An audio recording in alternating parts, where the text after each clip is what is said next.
Nobody puts Patrick in the corner. Ladies Oh, and gentlemen, here he is, Mr. Patrick Swayze. This is Talking to the Dead with Janet Kubik, and I'm your host, Joe Oliva. Please let me introduce you to the star of the show. I guarantee you will have the time of your life with Janet Kubik. hello. Hi there. Okay, that intro I loved because it was a very interesting way to sort of foreshadow or tease Or about what segue. segue I'm the into what segue king, right? you're I'm the the segue segue king. king. That's right, of course. Into what I think this episode is maybe going to be about. Yes, so I Or will give people some quick background. okay. It's the same day as the last YouTube show / podcast. I've just changed positions because I was very uncomfortable in the last position. But you're in the same position. Just minutes have passed. But all week you have been getting bugged, as you call it, or a certain celebrity has been coming forward and you suspect he is ready to come forward again. And that is one Mr. Patrick Swayze of Yes. Hollywood fame. And even as you say it, I start to blush because I got to tell you, if this is Patrick Swayze and he is about to take the stage, then I'm a little jittery because I am a huge fan. Huge fan. Well, we've talked about our backgrounds in entertainment. Mine was, I mean, you kind of have to do everything. Yeah. Like I acted in a movie, but really I'm a singer. I was only there because I was singing in the movie. I would say if I had to rank your the triple threat, acting, singing, dancing. You're a dancer. That's sort of your love of entertainment sort of came from. And Yes. Patrick Swayze was a phenomenal dancer, as you saw from the movie Dirty Dancing. But he also had a dance background, I think. I don't know a ton about him. Maybe we'll learn more today. Yeah, maybe we will. I haven't. Well, obviously, he has been passed for several years now, so he hasn't been sort of forefront in my mind. So now that I'm kind of feeling this energy, it's kind of taking me back a bit to what I remember about him. And I have to admit that Dirty Dancing, I had the VHS, and I think I pretty much wore it out, if that's possible, because that was my favorite movie. And I just thought of another reference. Okay, Wait, so for those younger viewers or listeners, yeah, VHS was a streaming website that you went on. It was like Netflix, right? are we really that old that we have to explain what VHS is? It was Wow, like I think they still know CDs. It was a DVD kind of thing, a DVD format. Anyway, wow. what was the other reference you said? Well, no. So I think I'm going to go back and say how this has kind of been creeping up on me today. This time today, just a little while ago, I think it was likely about a week. Out of the blue, I heard the name in my mind, Patrick Swayze. Okay. I also, following that, then heard the name Lisa. So I just kind of acknowledged it and let it go. And I'm already getting distracted, so it's hard for me to kind of explain this, but I'm going to try. Um, Following that, I then had another moment where I was in the kitchen one day and I received the word pancreatic cancer. Right. And so since then, I have looked up how or what ailment Patrick Swayze passed from or was suffering with before he passed, and it was pancreatic cancer.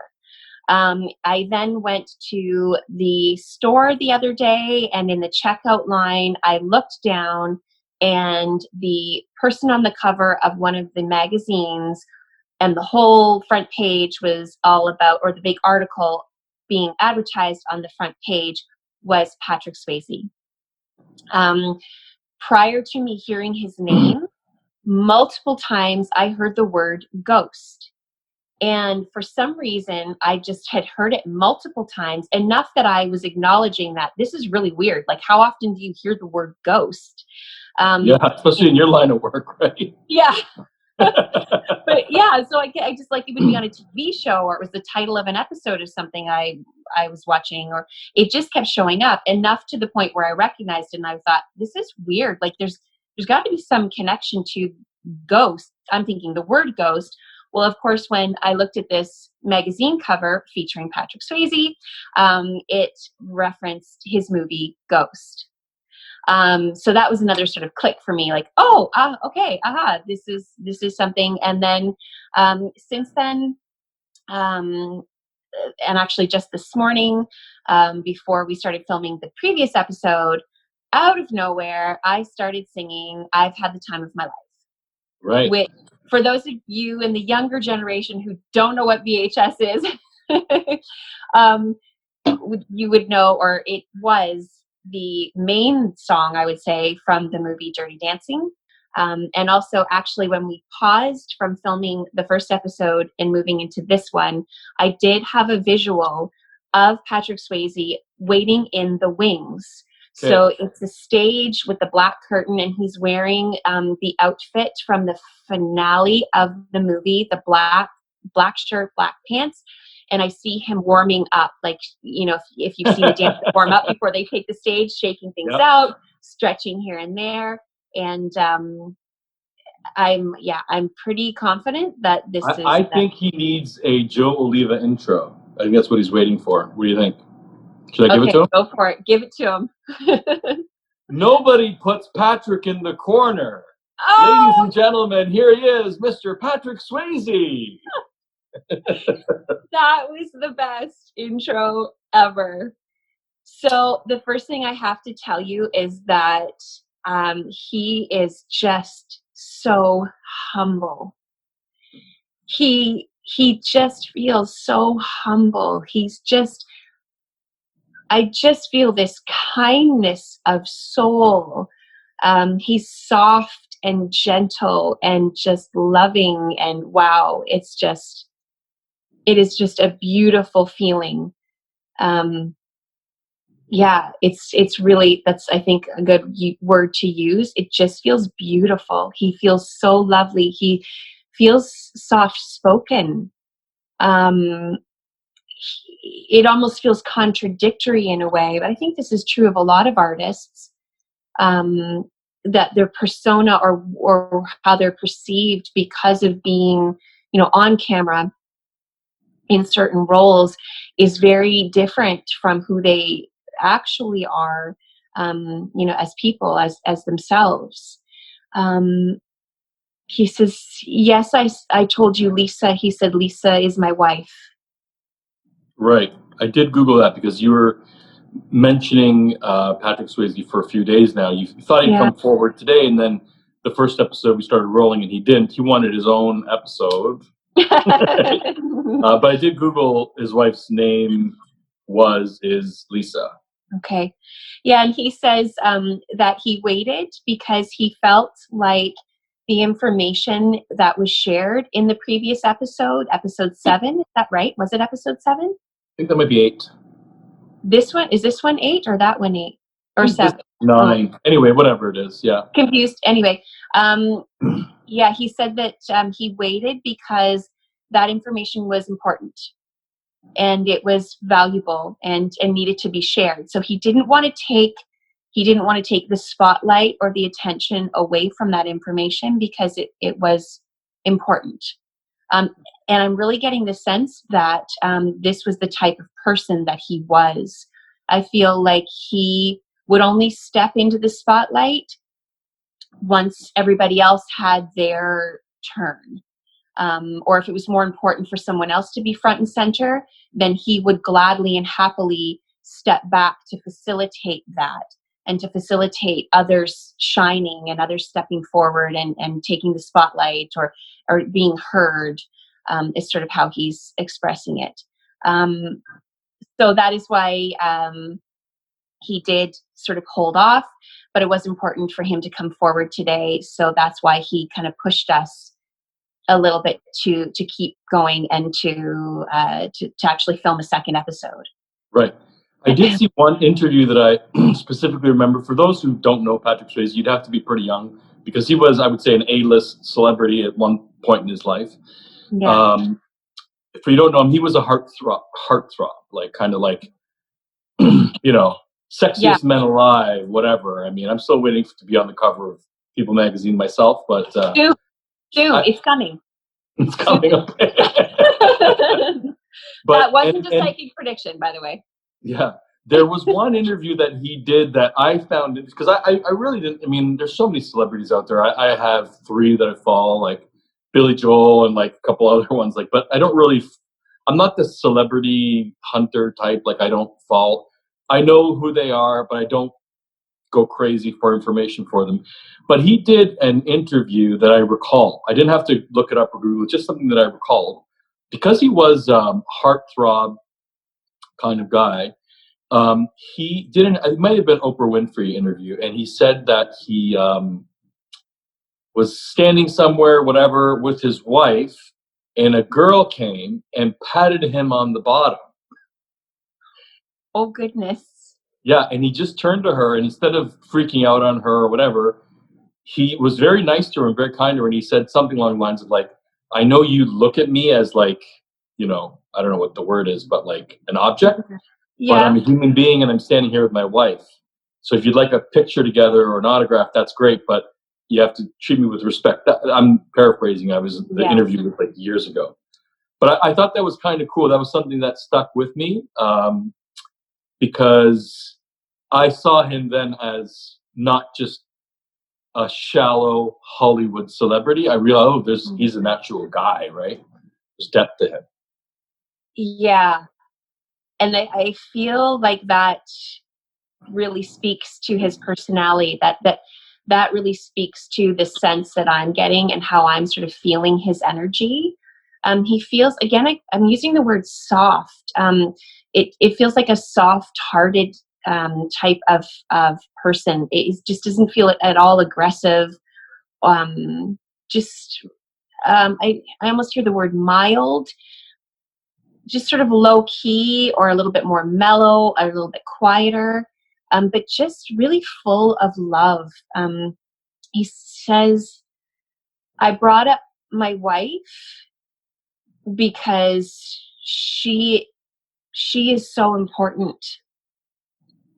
And it almost is if he's saying she was so important to him in life, but he doesn't want to use the word was. He wants it to be is. She is so important. And he said, it used to be a funny thing because she was a dancer too.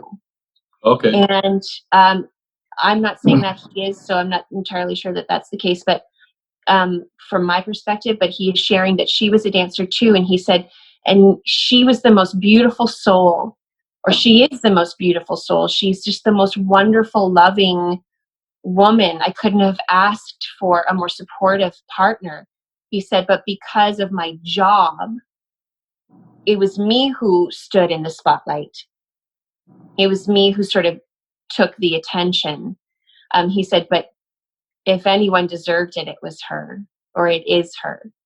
And I almost feel that he is sort of saying too that that's why you were prompted to share that story, because that story highlights his wife. And it's where he's acknowledging what he's saying now about his wife, that he respects his wife.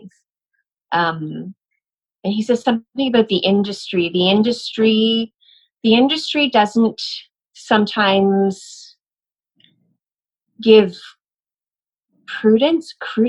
I'm not sure of the word. Does not give enough. I think he's trying to give it to me in sort of another way. Enough credit or due credit to who the people are that are playing the roles.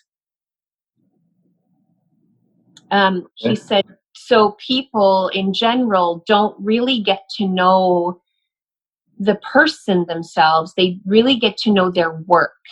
He said, but unfortunately, he said, because of that imbalance, people tend to see others, A-listers, celebrities, for their work as opposed to who they are as human beings. And he says this is an important part of why he wanted to come forward today. He says it needs to shift. He said we need to stop seeing people. I feel a bit emotional. He feels very passionate about this. and almost sad about it. We need to stop seeing people and highlighting people and focusing on the external, on what a person's job is or what their work is. He said, we're missing out in general. Like, this is a life thing. He says, this is everybody. This is not celebrities. This is everybody. We need to start looking at who people are on the inside, because what you see, you know, their job as being or how they are highlighted is not necessarily who they are. And he says, and he's like, that's got to go. Like, we've got to let go of that as we move forward as a society, as humanity moves forward, because it is moving forward. And he says, and I know this is hard, and I know you're struggling, and I know it's tough. And you know, I feel like he's talking specifically too about artists. He says it's important because these times, what's happening now, this is taking us deeper. This is taking us to a place where we're going to shatter those facades. And we're really going to get to the heart of the matter. And we're really going to get to start to see people and value people for who they are, not what they do and not what they look like on the outside. So he's like, hang in there, be strong. And I feel like he's talking to everyone, but also I feel like there's sort of a specific focus on artists at this time, because I mean, you know, as we're filming this, we're in the middle of COVID-19, the pandemic, and artists are out of work. And so this is an exceptionally hard time for everybody, but very specifically artists, the arts industry, performing arts is really taking a pretty significant hit. He says, although it's hard right now, this is an opportunity. It's an opportunity to change the arts and show business and the way that artists are presented in society, how they're put on pedestals and you know, paid really, really, I was going to say really good money, and he sort of stopped me there. He said, are paid more than others, or maybe they even should be. He says this is time to in society and humanity to even the playing field amongst all individuals, amongst all people, amongst all humans. This is a time to even that playing field and to take away those, I'm not sure of the word, but it's like all of the perks or benefits that, you know, celebrities have, for example. He says there needs to be better balance. We need to be on a greater,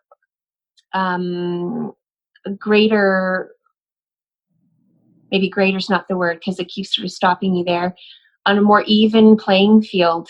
Everyone, regardless of what you look like, regardless of what work you do, it all needs to be evened out. And it's also going to create, he says, what's happening in the world right now, it's going to create a greater appreciation for all of the people's jobs, all of the people's roles. Because sometimes too much credit is given to actors, singers. They're highlighted. He keeps referring to it as people being highlighted. He says they're highlighted for their work, but their work is no more valuable than those who hold all sorts of positions in life. And he says, and we're seeing that now with what are being referred to as essential workers. Everyone is essential. And he says, and this is another opportunity as well for the arts to be considered essential, because the arts are helping you to cope. And people are starting to appreciate arts in a new way because, oh my gosh, I just sort of got overwhelmed thinking I'm talking to Patrick Swayze. Okay. That's a Janet moment. Like, I'm just 15-year-old Janet is freaking out. Yes, literally. Okay. sorry, he's just smiling. He's so humble. He's just smiling and allowing me to take my moment. He goes back again to the idea of evening the playing field, of finding the value in everyone. Everyone should be celebrated, he says. Everyone has a part to play. And he's going back again a little bit to, I think, before, where I kind of had my fangirl moment, where he was talking about the appreciation for the arts. And he said, you know, the arts are a means of coping. The arts are a means of tapping into creative energy, which is life force energy. It's essential energy. It's an essential part of the energetic existence that you know you're in at this time. And he says it's being brought forward in a way where it is going to be, or is being more recognized as a valuable and needed part. So as much as you might be out of work right now, he says this is, for those who are that are in the arts, this is going to serve you well in the long run. It's like you're kind of taking a bit of a hit. You know, humanity in a way is taking a bit of a hit, because we need to make changes and we need to move forward and we need to let go of so much of what's been sort of established in society or in humanity at this time as being okay and acceptable. He says, so those of you who are here right now or there right now are taking that hit, because you are the building blocks. You're going to be the builders of the new way of being, the new way of existence for the world itself and humanity itself. But he says, just hold on to the knowledge and the knowing that it's getting better. It's going to get better. And things that we struggled with in past are going to dissolve, and they're going to fade away, because there's going to be new ways, more balanced ways, more acceptable ways, more honoring ways of working in this world, or showing up in this world, or how this world exists. So he just wants us to know that he's sending his love. He has so much love for humanity. He has so much love in him. He has so much love for those he's left behind, but he says, I haven't left you. I am with you. I am walking with you all the time. That felt very directed towards his loved ones. He just has this love for humanity, and he just wants to offer his support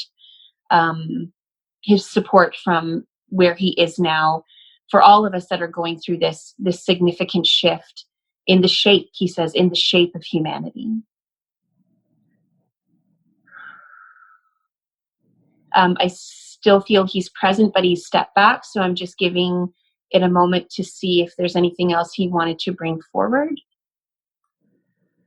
That's quite a speech. Oh, yeah. Sorry. He says, he just sort of jumped back in, and he says, I feel like this might be a personal message for myself.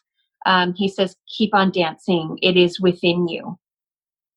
He says, dance isn't something we do. Dance is something we are. It is part of who we are.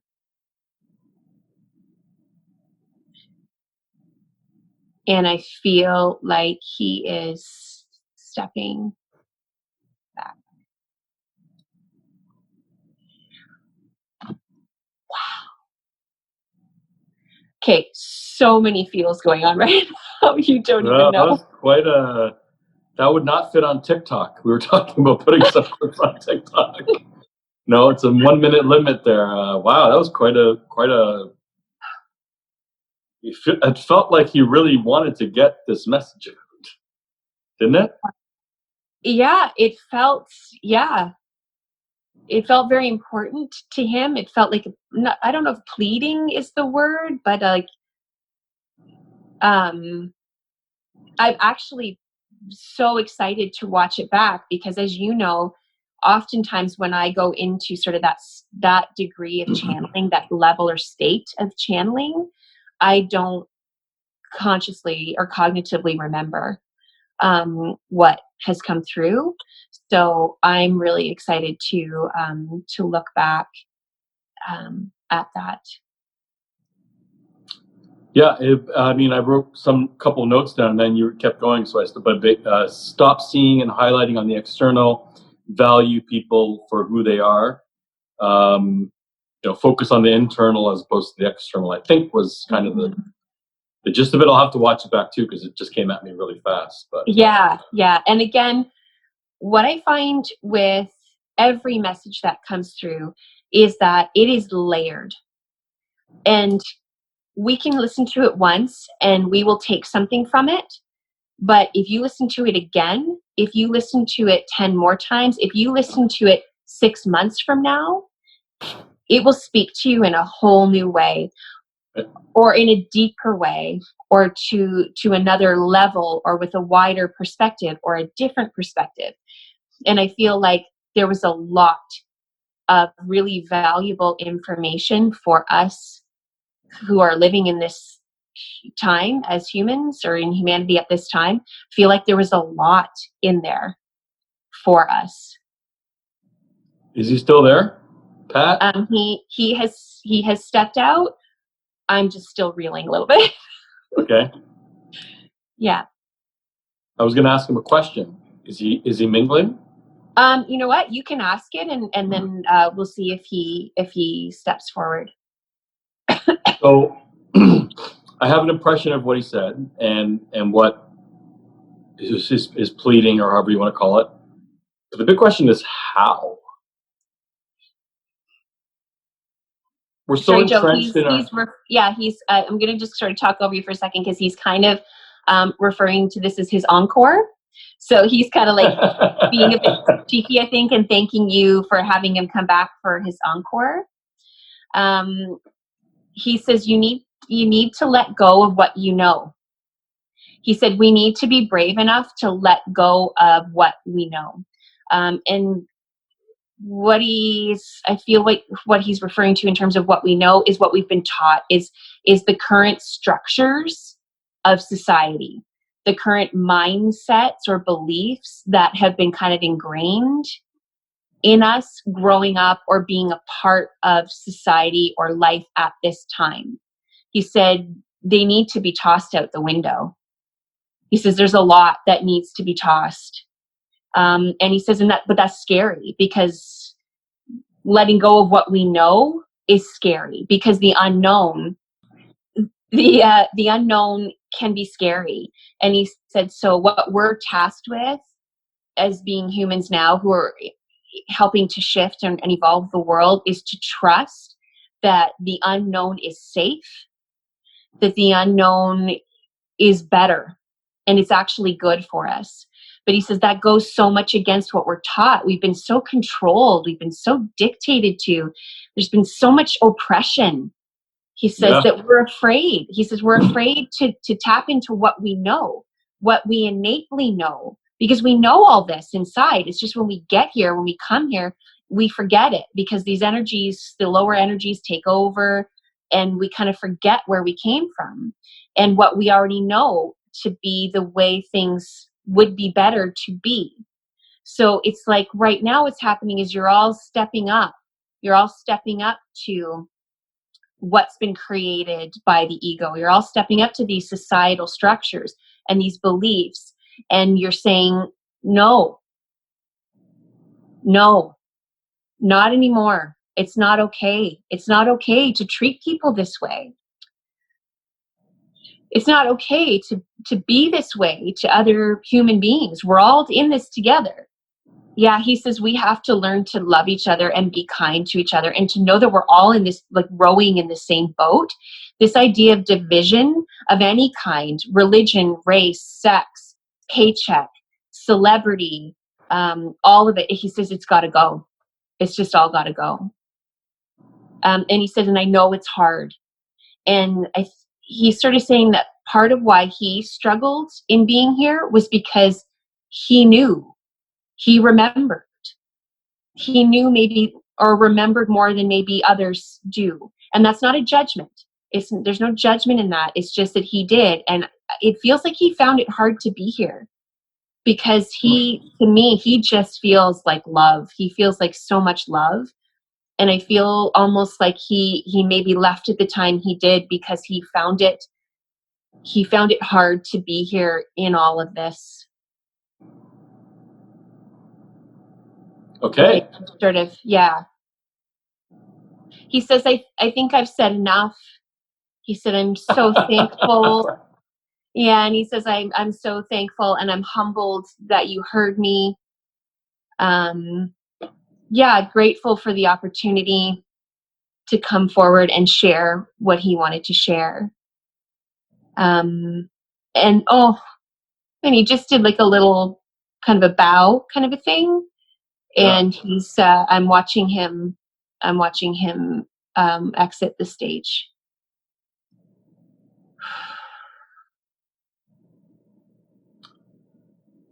Okay, good encore. Wow. I wouldn't want to follow that act. Jeez. It's so emotional. I mean, for me personally, on so many levels, because obviously we've talked about, my feelings about him and how he was a part of my life. But again, just to all of his messages, they're very in line with what I receive from the other side. They're very in line with what I've come to believe. And I just feel like they're really powerful words. They're really powerful messages. Cool. Well, that was an interesting one, Janet. I think he's our third celebrity. Yeah, and I think too, as we refer to these sort of celebrities coming forward, I think maybe part of his message is that through this platform, these celebrities are not working. We're not seeing their work. We're getting a chance to know who they are. We're getting a chance to know them on a soul level, on a spirit level, like who they were as people. Because when they're coming forward, it's not about what they're projecting through their work or what roles they're playing.